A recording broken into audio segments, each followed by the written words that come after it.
What's good?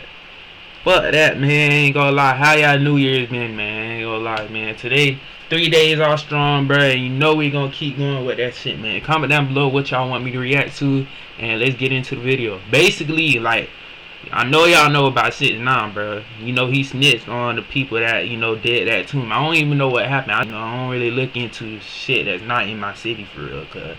But we gonna get on right into it. Make sure you subscribe to the channel. I'm gonna give a little like to this video, you feel me?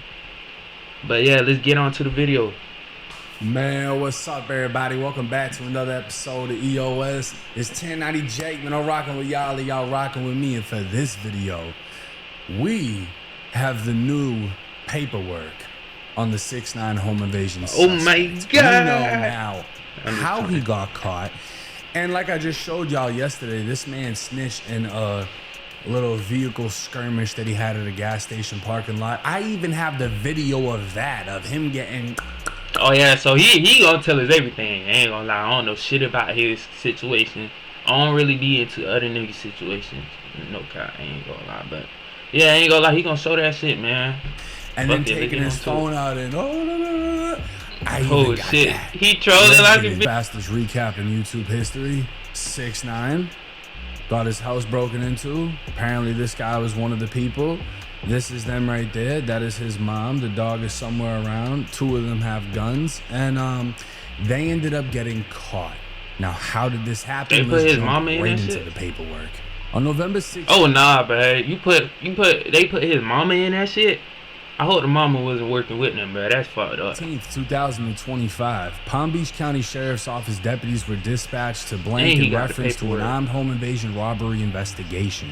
After obtaining the initial information from the victims, I was directed to respond to the scene to conduct litigation. Upon arrival, I made contact with deputies who advised that initial information was that three masked men entered the house with firearms and demanded money and keys to vehicles in the driveway. However, they left the area with unknown items. All the occupants were out of the residence and were identified as the following. Oscar Hernandez, a white male, lives in mother-in-law's suite with girlfriend, witness 1. Brianna Fontalvo, white female, Oscar's girlfriend, witness 2. Anthony Espinal, white male, friend of family who lives in the main house, witness 3. And Natividad Perez, white female, mother to Oscar and Daniel, victim 1. So this would be 6ix9ine's mom. Daniel Hernandez, white male, room on second floor of main house, was not home during the incident. I conducted sworn recorded interviews with the victims and witnesses who all advised the following. Perez advised that she arrived home and was in the kitchen area.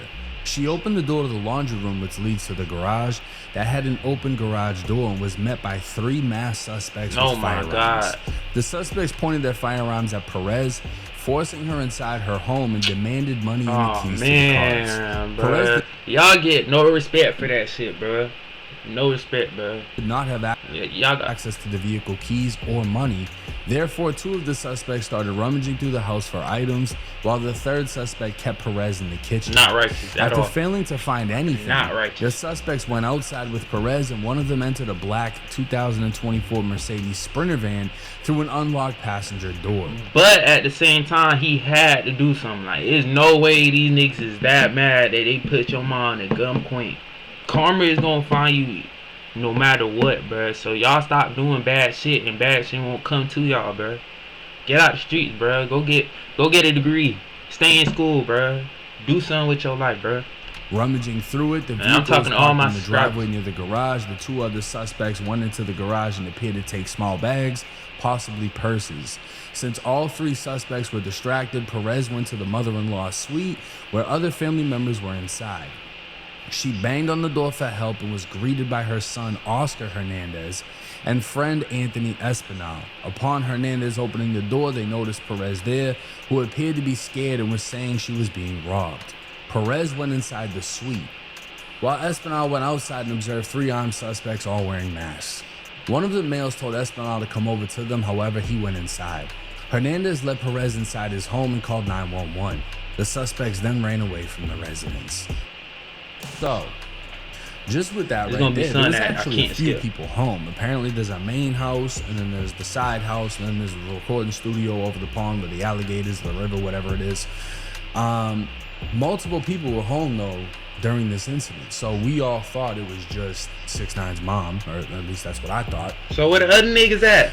And apparently these guys were so caught up in the fact that they couldn't find anything that they completely forgot to watch the mom, and she was able to go to the other people in the crib and have them call 911. Hernandez advised that he had home surveillance footage of the incident and provided the videos to the deputies, so that's 6ix9ine. I reviewed the videos from the house, which depict 3 masked subjects entering the house and making contact with Perez in the kitchen. 2 of the suspects are armed with handguns, while the third did not appear to have a firearm. The suspect without a firearm stays with Perez while the other 2 start rummaging through the house. Eventually they swap roles and the 2 suspects with firearms stand by Perez in the kitchen while the unarmed suspect searches the house. One of the suspects yells out to the unarmed suspect, who comes running back to the other suspects in the kitchen, and they all go outside. One of the suspects goes into the black Mercedes Sprinter van, and eventually they run east out of the driveway, or on the driveway out of view of the camera. The suspects are described as follows: skinny, wearing black, whatever. Skinny, wearing black, whatever. Skinny, wearing black, whatever. On November 17, 2025, I canvassed the area around the crime scene for video, however was not able to locate any video that collected anything of evidentiary value, meaning he couldn't find shit. I met with the security officer of the community who advised that a resident at blank had a photo of 3 subjects on their property and also had a card. I responded to the address and met with the homeowners who... But Mason think they wasn't gonna get caught. Like, it's cameras all around the house. You going in looking for money, but like, y'all couldn't like just look at the cameras, my nigga, put a ski mask on. They probably did, I ain't gonna lie, I don't know. But like, then it seems like they got everything. They talking about 2 suspects, skinny jeans, wearing black hoodie, sweatshirt, while right there on the left, damn. Like, I'm talking about they got everything. Black shoes, goddamn. Advised that they have a trail camera set up in their yard which captured a photo of 3 subjects walking in their driveway on November 16, 2025. I looked at the photo, which depicts 3 subjects with flashlights walking in the dark. The homeowners also advised that they had located a card in the driveway which was recently dropped there, as it was not wet. The homeowners gave me the card, which was a Natrel device identification card with the patient's name, Alide Alter Alzugare. I collected the card and photo and later submitted them as evidence. I responded to blank and met with Daniel Hernandez, aka 6ix9ine, and his girlfriend Alide. I showed them the card and she immediately identified the card as belonging to her and said it was in her black purse, which was stolen. She advised that the following items were stolen, which she believed were all upstairs in her room: golden black Van Cleef earrings, estimated to be $2,600. Diamond necklace and nameplate saying Alide, estimated to be $25,000. A black Balenciaga purse, $2,000. A pink Chanel purse, $5,000, containing 2 insurance cards, $400. Her Florida driver's license, her Amex, another credit card, and a bank card. So it seems like they did get away with a couple of things. I mean, they got Van Cleef earrings, which they're gonna sell regardless, you know, just because it's Van Cleef, if it's real. They got a diamond necklace with a nameplate saying her name, worth $25K. But I'm gonna keep it real. If I sold this right now, I'm not gonna get the diamond worth. I'm gonna get the gold worth. Yeah, now, this is heavy. I don't know how heavy hers is. Diamond's going down, bro. Diamond value is going down, bro. Invest your money in gold. This 6ix9ine, he be dropping some bags, so they could sell that for the gold value. They would have to scrap it though and sell it to somebody that's not gonna make them be like, oh yeah, here's my ID. You can't just go to a regular pawn shop for that. Black Balenciaga purse, 2 bands. Pink Chanel purse, $5K. So altogether, we're looking at 30, 34, you know, they made off with over $35,000 worth of property. But this is where it gets interesting, because this actually breaks down how they caught Pedro. Through the ongoing investigation, historical cell site location information was obtained for common devices that are communicating with cell sites in the area of both locations, meaning they went through every single cell phone that was in the area during the time of the home invasion. The fact that they can even legally do that and tell who is where at what time based on the phone's GPS is kind of spooky. Reviewing the T-Mobile records, they identified a device that was at or in the area of the incident during the time frame of the incident, as well as in the area of the additional recovered evidence recovered during the investigation, meaning they found a phone that was at 6ix9ine's crib and also at the homeowner's crib where the ID was found at. An additional search warrant was obtained for the historical cell site location information for that device. The device, with the phone number that I clearly blurred out, was found to be associated Damn, they put a with phone Pedro number on that Daniel bitch? Rodriguez. Now, his location was They greedy from fuck. Golden Lakes Boulevard all the way over to the area of the incident before going back. Gotta get to a whole Golden new Lakes number. Boulevard. They would do a background check on him and they would learn he's 5'9" with a thin build and that he lives off Golden Lakes Boulevard in an apartment building, right? Now, a detective would conduct surveillance at Pedro's home and see that he was wearing a black long-sleeve hooded sweatshirt, black Adidas-style pants, and black shoes or sandals. This is significant as this is similar to the clothing worn by suspects 1 and 2 in the home invasion robbery. Based on that information, they got a search warrant for his apartment. On December 19, 2025, the search warrant was executed by Palm Beach Sheriff's Office SWAT team, during which time the following occupants were called out of the residence: his mom, himself, and another person named Sergio, who may be his brother.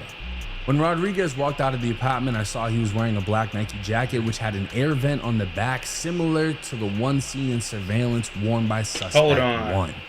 During a post-Miranda interview with Rodriguez, he confirmed his cell phone number, which he has had for a couple of years. See, this is why I said in the first video, I think he's gonna snitch. His brother was wearing a jacket that the robbers came in with. Like, what? Why are you sitting down with the detectives at all? You just confirmed to them your cell phone number, and that is the only piece of evidence linking you to this home invasion. They found a number that was at this address and this address. They ask if it's yours, and you say, yeah, it's been my number for a couple of years. You literally just made that their greatest connection to you. He further advised that he has never been in the Homeland community and claimed on November 16, 2025, he stayed at his girlfriend's house and then came home afterwards. I asked if he had ever met 6ix9ine, and he advised that he had met him in traffic on Southern Boulevard. He claimed to get a photograph with him on the side of the road. I asked if he had heard about anything recently happening to Hernandez, and he advised no.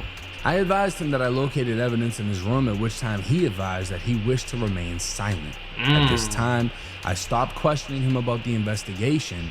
This is only a summary of the interview. So, at this point in time, he hasn't confessed. He fucked up and literally admitted the phone number was his, which is linking him to the home invasion. Oh, so this the robber.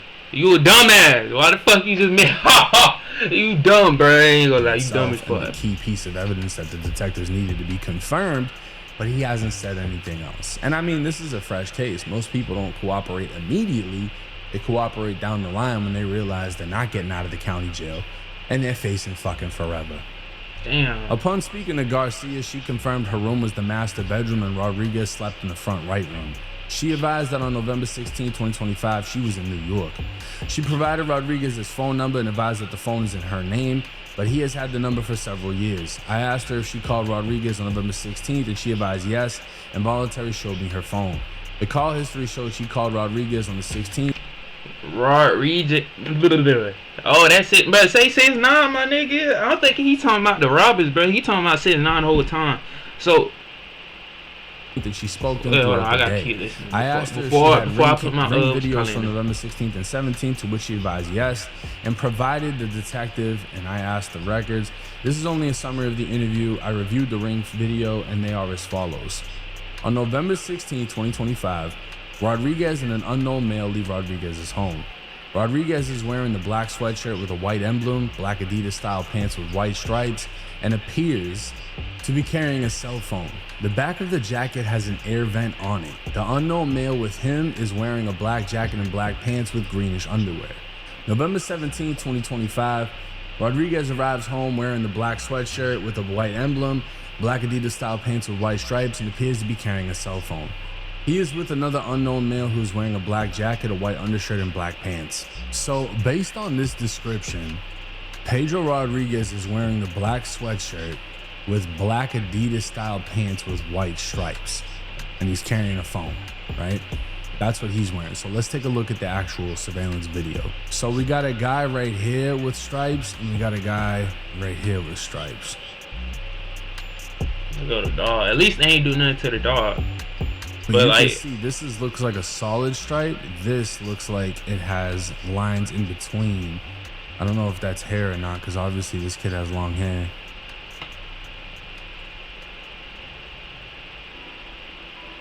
I guess we'll see right now. That's got to be the Adidas logo right there, right? So he's got a gun. He's got a gun. I think this is him right here. I mean, it looks like they both wearing the same shit. But damn, they literally the same fucking outfit to a T. I'm pretty sure it's this guy. I don't know. Maybe it's this one. Skinny as shit, right? Let me know what y'all think in the comment section. Now, detectives searched the residence and located the following items. Inside a black and yellow bin in his room, they found 17 boxes containing THC disposable vapes, 50 boxes containing THC disposable vapes, an empty box containing the 50 boxes, red, white, blue bags containing marijuana. They found 3 purses, a pink Chanel purse, a black Dolce & Gabbana purse, brown monogram Louis Vuitton. They found more marijuana in bags. They found a jackpot, boy. More marijuana. God damn, you just got mad weed in the crib. Oh, God. THC cartridges. No, he was mad as fuck when he came back. They found the Adidas sweatpants. They found a black Nike hoodie, a black hooded sweater.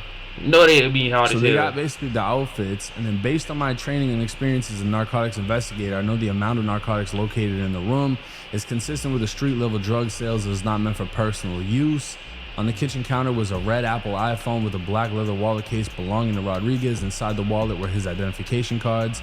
In the kid's bedroom, there was a black Glock 19 9mm with blue markings and an orange dot front sight with a black magazine containing 15 live 9mm ammunition. Shit, boy. The weapon was apparently stolen in West Palm Beach in 2022, and it had a black extended magazine with 21 rounds, consistent with the firearm used during the home invasion robbery. Photos were taken of the purses and sent to 6ix9ine's girlfriend, who confirmed all 3 purses belonged to her, and she did not know they stole the Louis V or the Dolce & Gabbana purse. In summary, Pedro Rodriguez's cellular devices in the area at the time of the crime, and also where the victim's stolen card was located. The videos collected from Rodriguez's residence are consistent with the devices' locations. The victim's stolen purses were located in his bedroom, along with several items of clothing that matched the suspect's clothing. Also located within his residence was a firearm consistent with the description of the firearm used in the home invasion. Additionally, he had marijuana in the room, which consistent with street-level drug sales. Based on the totality of evidence, I find there to be probable cause to arrest Pedro with home invasion robbery with the firearm, false imprisonment, grand theft 20,000 less than 100,000, and possession of marijuana with intent to sell. I don't think he's gonna get he grits, less than 20 years. Unless he fully fucking cooperates on everybody. I'm gonna be honest with you. He grits. He could potentially get a life sentence for this case. Nah, he grits, cuz. Home invasion? They found everything. Kids they found all the shit you stole, the outfit you wore, the gun that you had. You still had outfits, my nigga. They got the video of you leaving. They got the cell phone evidence. No, pause, bro. Wait, hold on. I'm not advising y'all to do dumb shit, but like, if you gonna do shit like this, bro, make sure you throw away your fucking outfit, my nigga. Or give that shit to a homeless nigga or something. Like, what the fuck? You still have the outfit, my nigga? And then on top of that, they found everything you took. So then, nigga, you ain't sell shit? You ain't placing you at the scene. Man, what? You're broke as fuck. You definitely don't have the money to fucking get a top lawyer to try to finagle the situation for you. Yeah, this is a done case. Now, if you want to look back on the video that we gotta watch that bit, bro. Yesterday, I told y'all he got into a situation with a car in which he decided to hit a girl's car with his car door, his girlfriend's car door. And then she decided to jump out the whip and basically beat his ass. And I have the video of all of it. Let me just find it real quick. So this is the Lexus in question. This is the Honda that he's in. Now he opens up the Honda, it hits her door. She gets out of the car, he's out of the car. Beep! I'm not gonna show it because obviously like YouTube doesn't like fights and stuff like that, but they get into a good little scuffle. And you know, the video goes on and on and on and on. They get back in their cars. He tried to block her in. He hears it. And she's just like, yeah, nah, you ain't getting me with that shit, right? So he's like, nah, you ain't going nowhere. You know, we're gonna press charges on you. She hit him with the out of there, right? Boom. But that ain't the only video. And you not catching up, bro. Oh, you got your ass beat, bitch. Oh, he was in the car with a dip. I don't care. Who runs up on Wait, so this is what got him arrested, gang? a girl? You ran up on a girl. You hit my shit. Stop. Shut up. Wait, what'd you say, sir? You're grown and you act like a little. Shut up. Well, hey, when you hit my car. Okay, now Can't be doing Buddy shit looks like like that, a gang. fucking A1 goofy, right? Hey, Yo, he gonna find out. You wanna act like you live that street shit? You gonna find out. He's in gun club right now, no bond, and he's most likely already getting taken up through there. He's 19 years old. A lot of people had it confused. He was 19 in this video. The mugshot of the girl that I showed was older. I couldn't find the current one, but this incident with the vehicles happened like literally in March. But yeah, I'm pretty sure done case. They got all the evidence against him. 6ix9ine's gonna have the last laugh. But hey, let me know y'all's thoughts and comments in the comment section. It's 1090 Jake. I'm rocking with y'all, and y'all rocking with me. Till next time.